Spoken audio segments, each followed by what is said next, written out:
ቲማቲም በየቀኑ በምግባችን ውስጥ የምንጠቀመው በቪታሚኖች በተለይም ቫይታሚን ሲ እና በቫይታሚን ኤ እንዲሁም ሊኮፔን በተባለ ኃይለኛ ጸረ ኦክሲዳንት የበለጸገ እጅግ ጠቃሚ ተክል ነው።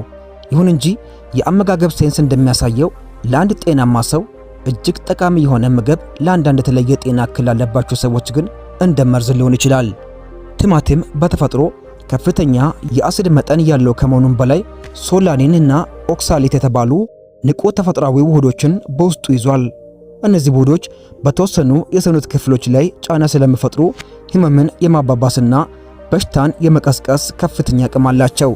በዚህ ቪዲዮ ቲማቲምን አዘውትረው በመገቡ ከፍተኛ የጤና ቀውስ ውስጥ ሊገቡ የሚችሉ በፍጹም ቲማቲምን መመገብ የሌለባቸውን 6 አይነት ሰዎችን እንመለከታለን።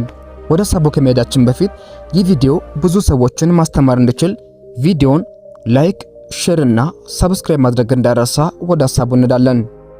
አንደኛ፣ የጨጓራ ቁስለት ወይም አልሰር ያለባቸው ሰዎች። ቲማቲም በተፈጥሮ ሲትሪክ አሲድ እና ማሊክ አሲድ የተባሉ አሲዶችን በከፍተኛ መጠን ይዟል። የጨጓራ ቁስለት ወይም የአሲድ ወደ ጉሮሮ የመመለስ ችግር ያለባቸው ሰዎች የጨጓራ ግድግዳቸው ቀድሞውኑ የተቆጣና ስስ በመሆኑ ቲማቲም ወደ ጨጓራ በሚገባበት ጊዜ የጨጓራ አሲድ ምርትን ከመጠን በላይ በማናወጥ የቁስል ስሜትን በከፍተኛ ሁኔታ ያባብሳል። ቲማቲም በሆድና በጉሮሮ መካከል ያለውን የጡንቻ በርን እንዲላላ አድርጓል። በዚህ ምክንያት በጨጓራ ውስጥ ያለው አሲድ በቀላሉ ሰብሮ ወደ ላይ ወደ ጉሮሮ እንዲመጣ ስለሚያደርግ ከባድ የደረት ቃጠሎ፣ መራራ ትፋትና የመተንፈስ መቸገር ችግሮችን ሊያስከትል ይችላል። እነዚህ የጤና ችግሮች ያሉባቸው ሰዎች ቲማቲምን በብዛት መመገባቸውን ከቀጠሉ የጨጓራ ግድግዳቸው ይበልጥ እንዲላጥና ወደማይድን ስር የሰደደ የጨጓራ ቁስለት ደረጃ እንዲያድግ ያደርጋል። ስለዚህ የጨጓራ ቁስለት ያለባቸው ሰዎች ፈጽሞ ቲማቲምን አዘውትሮ ከመመገብ ሊቆጠቡ ይገባል። ሁለተኛ፣ የኩላሊት ጠጠር ያለባቸው ሰዎች። ቲማቲም በተለይ ፍሬው በውስጡ ከፍተኛ መጠን ያለው ኦክሳሌት የተባለ ውህድ ይዟል። ኦክሳሌት በሰውነታችን ውስጥ ካለው ካልሲየም ጋር በቀላሉ የመጣበቅ ባህሪ ያለው። የኦክሳሌት ከካልሲየም ጋር በሚቀላቀልበት ጊዜ የካልሲየም ኦክሳሌት ክሪስታሎችን ይፈጥራል። እነዚህ ክሪስታሎች ደግሞ በኩላሊት ቱቦቻችን ውስጥ መውጣት ሳይችሉ ሲቀሩ ቀስ በቀስ እየጠነከሩ በመሄድ ወደ ትላልቅ የኩላሊት ጠጠሮች የመለወጥ ዕድላቸው እጅግ ከፍተኛ ነው። የኩላሊት ጠጠር በሚያድግበት ጊዜ የሽንት መውጣት ሂደትን ስለሚዘጋ ከባድ የጎንና የጀርባ ህመምን ያስከትላል። ስለዚህ የኩላሊት ጠጠር ላለባቸው ሰዎች ቲማቲም አይመከርም። ሶስተኛ፣ የቁርጥማትና የመገጣጠሚያ ህመም ላለባቸው ሰዎች። ቲማቲም ናይት ሼድ ከሚባሉ የእጽዋት ዝርያዎች ወገን ነው። እነዚህ እጽዋቶች በተፈጥሯቸው ሶላኒን የተባለ አልኮላይድ መርዛማ ውህድ ያመርታሉ። ይህ ውህድ በመገጣጠሞችና በጅማቶች አካባቢ የካልሲየም ክምችት እንዲፈጠር የማድረግ ባህሪ ያላቸው። ሶላኒን በሰውነታችን ውስጥ የሳይቶኪኔስ ምርትን በማነቃቃት የመገጣጠሚያ ህዋሳት እንዲቆጠቡና እንዲያብጡ ያደርጋል። የሮማቶይድ አርተራይቲስ ወይም ደግሞ የጋውት ህመም ያለባቸው ሰዎች ቲማቲም ሲመገቡ በእጃቸው በእግራቸውና በወገባቸው መገጣጠሞች ላይ ከባድ ውጋትና የመገተር ስሜት ያጋጥማቸዋል። በመገጣጠሚያ ህመም ምክንያት የሚወሰዱ የህክምና መድኃኒቶች በሰውነታችን ውስጥ ያሉ እብጠቶችን ለመቀነስ በሚጥሩበት ሰዓት የቲማቲም መወሰድ ግን እብጠቱን መልሶ ስለሚቀሰቅሰው የፈውስ አቅም ሙሉ በሙሉ ያዳክማል። አራተኛ፣ ከፍተኛ የኩላሊት በሽታ ወይም ሲኬዲ ያለባቸው ሰዎች። ቲማቲም በውስጡ እጅግ ከፍተኛ መጠን ያለው ፖታሺየም ይዟል። ጤናማ ኩላሊት ላለው ሰው ፖታሺየም ለልብና ለደም ግፊቱ ጠቃሚ ቢሆንም የኩላሊት ስራቸው ለደከመ ሰዎች ግን ከፍተኛ አደጋ አለው።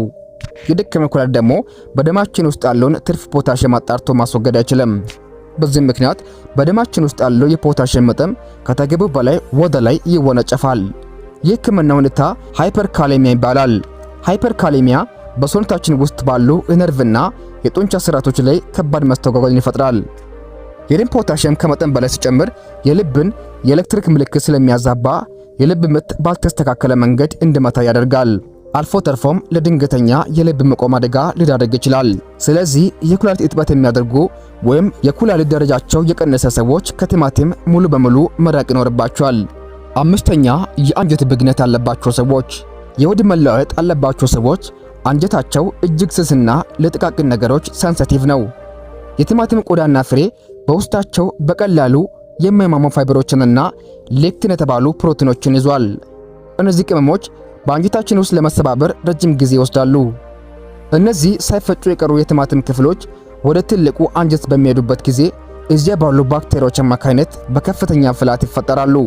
ይህም ፍላት ደግሞ ወዲያውኑ ከባድ የሆድ መነፋት፣ የጋዝ መከማቸትና የሆድ ቁርጠትን ያስከትላል። በቲማቲም ውስጥ ያለው አሲድ በአንጀት ግድግዳ ላይ በአንጀታችን ግድግዳ ላይ ተጨማሪ መነቃቃት ስለሚፈጥር IBS ያለባቸው ሰዎች ለድንገተኛ ተቅማጥ ወይም ለከባዱ ድርቀት ይጋለጣሉ። ስለዚህ የሆድ መለወጥ ችግር ያለባቸው ሰዎች ቲማቲም ፈጽሞ አይመከርም። ስድስተኛ የሂስታሚን አለመስማማት ላለባቸው ሰዎች። ቲማቲም በውስጡ በተፈጥሮ ከፍተኛ መጠን ያለው ሂስታሚን የያዘ ፍሬ ነው።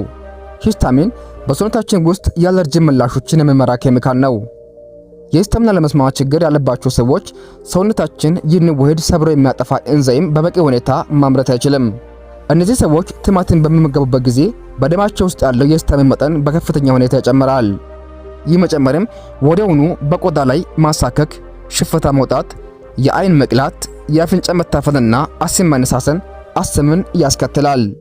በተጨማሪም የሂስታሚን ክምችት በአንጎል ውስጥ ያሉ የደም ቧንቧዎች እንዲለጠጡ ስለሚያደርግ ቲማቲም ከተመገቡ በኋላ ለሰዓታት የሚቆይ ከባድ ራስ ምታትና የማይግሬን ህመም ሊቀሰቅስ ይችላል። ስለዚህ ለአለርጂና ለራስ ምታት ቅርብ የሆኑ ሰዎች የቲማቲም አወሳሰዳቸውን መገደብ ይኖርባቸዋል። ቲማቲም ለብዙሃኑ ማህበረሰብ ድንቅ ተፈጥሮ ስጦታ ቢሆንም ከላይ የተጠቀሱት 6 ጤና እክሎች ያሉባቸው ሰዎች ግን ጤናቸውን ለመጠበቅ ሲሉ ቲማቲምን ከአመጋገባቸው ውስጥ መቀነስ ወይም ሙሉ በሙሉ ማስወገድ ይኖርባቸዋል።